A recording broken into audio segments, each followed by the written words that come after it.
वैसे मैं देख रहा हूं बीते कुछ दिनों से देश भर में महिलाएं मुखर होकर इस विषय पर बात कर रही है। व्यापक रूप से एक डिबेट चल रहा है और लोकतंत्र की एक बहुत बड़ी ताकत है। विधानसभा और लोकसभा पहुंचने में उनके सपनों को, आप सबके सपनों को नए पंख मिलने जा रहे हैं।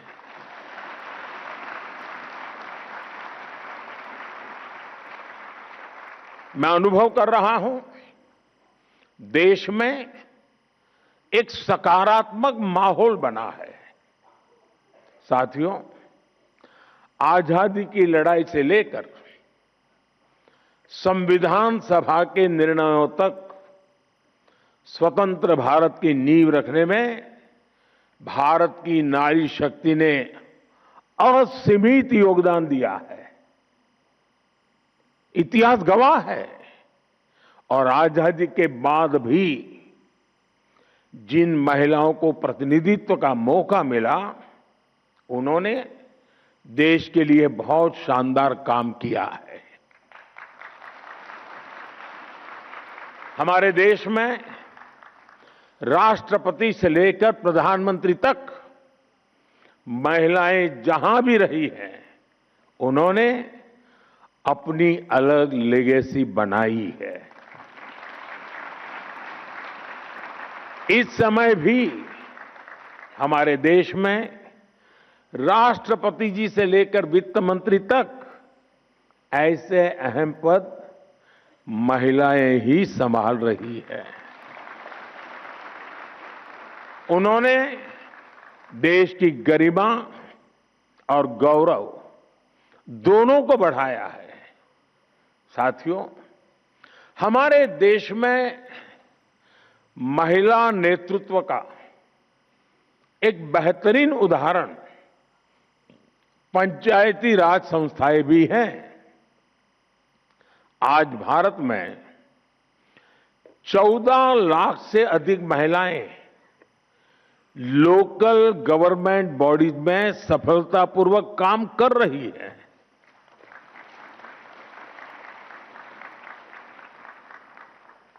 लगभग 21 राज्यों में तो पंचायतों में उनकी भागीदारी करीब करीब 50% तक पहुंच चुकी है।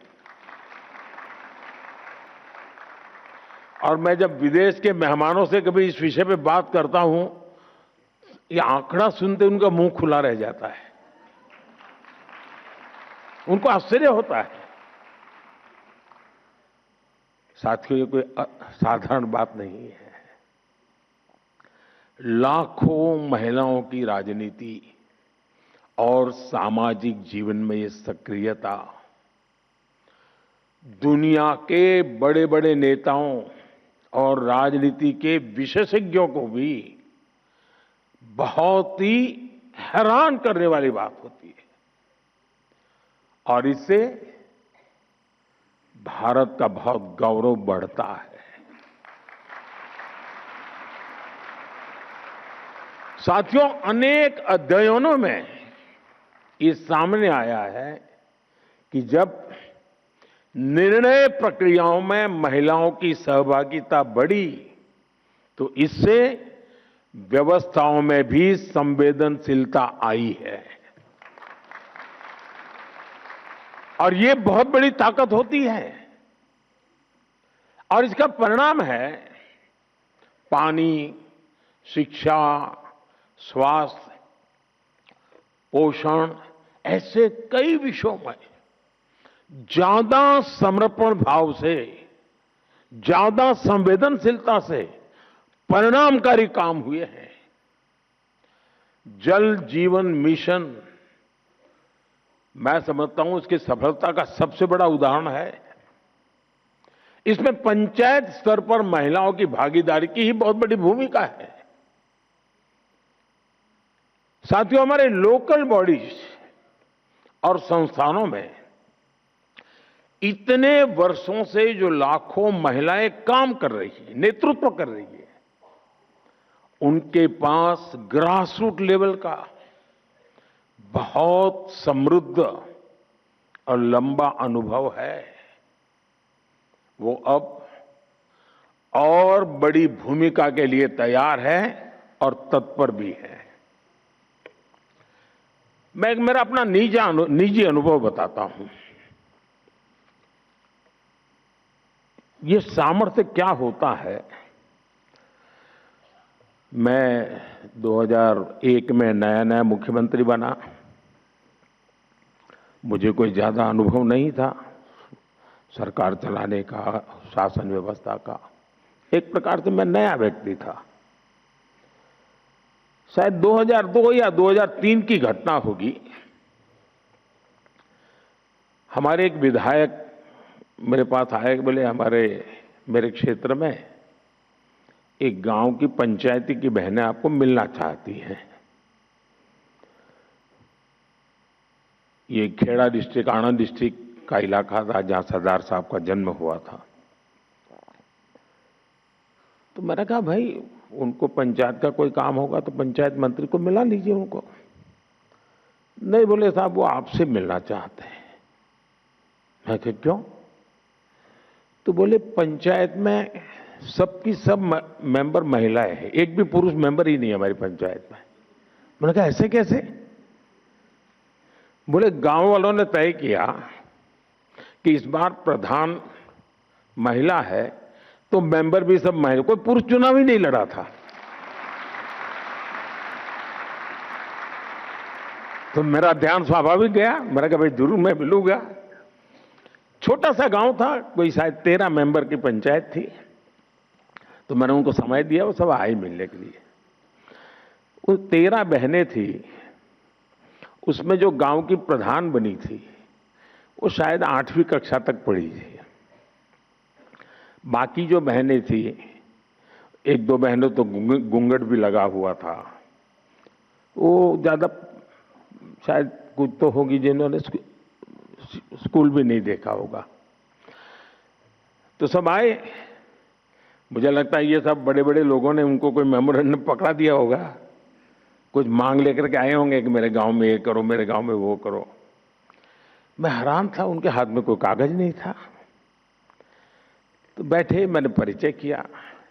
मैं पूछा आपने समय मांगा था, क्या काम है? नहीं, बोले कोई काम नहीं है।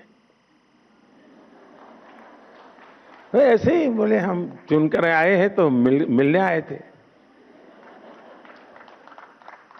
अब ये भी मेरे लिए बड़ा आश्चर्य था, वरना नेता लोग आते हैं तो सिर्फ मेमोरेंडम लेके आते हैं। फिर मैंने उनको पूछा, अच्छा बताइए, मैंने कहा कि आपको अगर 5 साल इतना बड़ा काम मिल गया, आप सब बहनें गांव को संभालने वाली हैं, तो आपका सपना क्या है? 5 साल में क्या करोगे आप लोग? गांव में कैसा करोगे? सामान्य होता तो क्या जवाब देता? ये जो हम जैसे बड़े बड़े दिखते हैं ना, वो क्या जवाब देते? स्कूल बना लेंगे, अस्पताल बना देंगे, रोड बना देंगे, ऐसे ही जवाब देते। उस दिन 8वीं कक्षा पढ़ी हुई इस प्रधान ने और उसके साथ आई हुई महिला मेंबर्स ने मुझे जो जवाब दिया, वो शायद दुनिया का बड़े से बड़ा अर्थशास्त्री नहीं दे सकता है।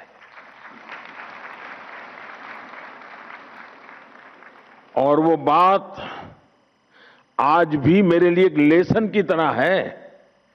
मैं सीएम बना, पीएम बना, लेकिन उस पंचायत की महिलाओं की वो बात मेरे लिए आज भी मार्गदर्शक है। आपको आश्चर्य होगा ऐसा क्या जवाब दिया होगा। जब मैंने उनको पूछा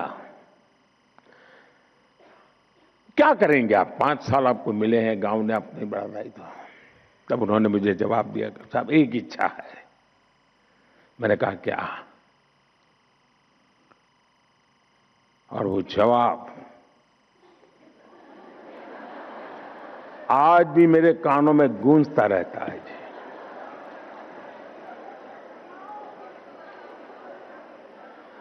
उन्होंने कहा, हमारी इच्छा है कि हमारे गांव में कोई गरीब न रहे।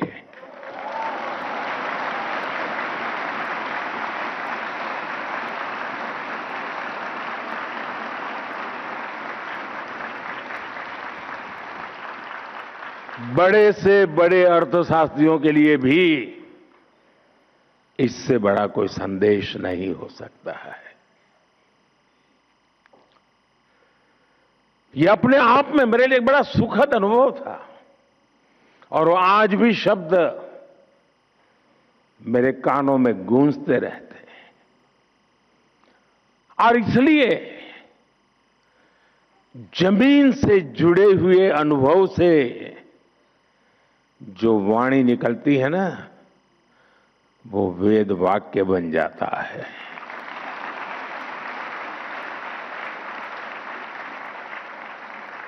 और इसीलिए साथियों, नारी शक्ति वंदन अधिनियम को लागू करना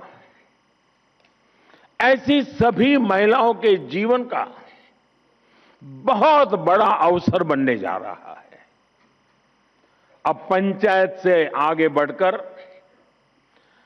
पार्लियामेंट पहुंचने का उनका सफर और आसान होने जा रहा है।